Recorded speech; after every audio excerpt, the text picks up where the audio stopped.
Hi, everybody. Um, I am administering the mock exam with my AP Lit students today, and I want you to continue to work on the prompt that you were working with yesterday about your favorite book or the book that is a treasure to you, or the author that's a treasure to you. So I'm going to just give you some pointers and have you set up a Google Doc to type this in today. This is where we started on the 7th of December with your list or your free write about which books have made a lasting impression on you. So you have all of this in your notebook that you can go back and look at as you're drafting today. Here's the prompt. When we find a great book or author we love, it's like unlocking a treasure trove.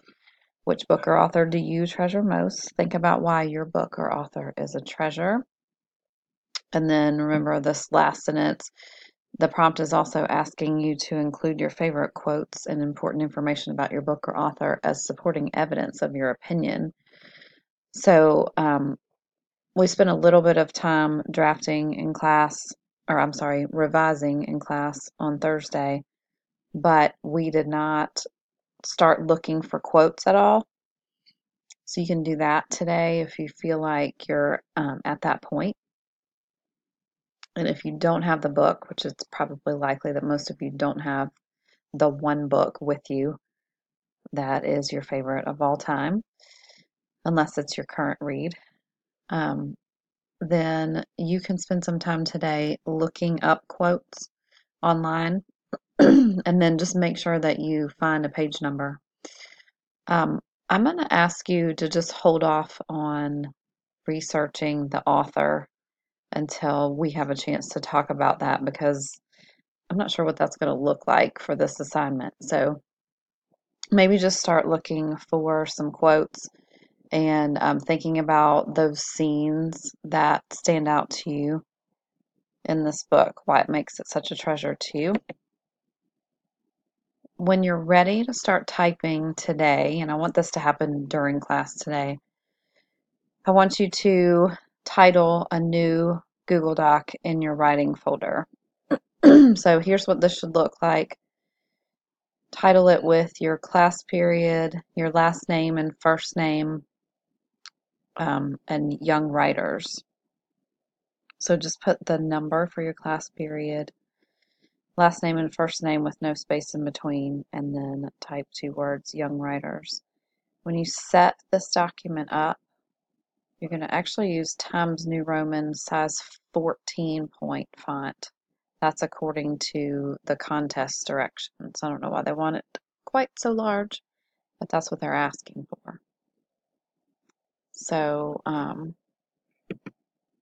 this will show you what this would look like if you are creating your document. Go to your writing folder, which is in your Google Drive. And so here's mine.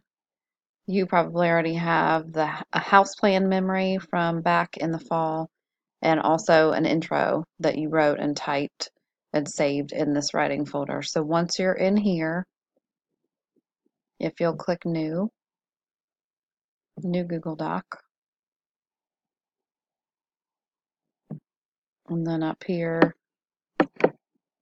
if you're in first period, you're going to type 1,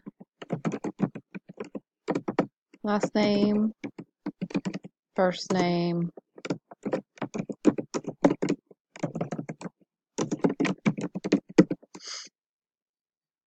and then go ahead and change the font to Times New Roman and change the size to 14. You'll want to have a title for your essay once you finish with it, but if you're not sure what it is yet, you can just go ahead and start typing what you've already drafted, and you should be good to go.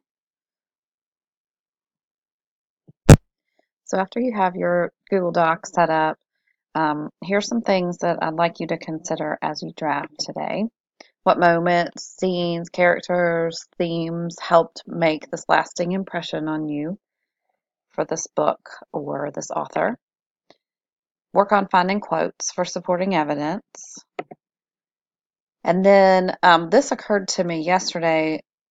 I think it might be a good idea for you to look back at what you've drafted so far and consider where adding sensory details would help recreate for your reader your experience of reading.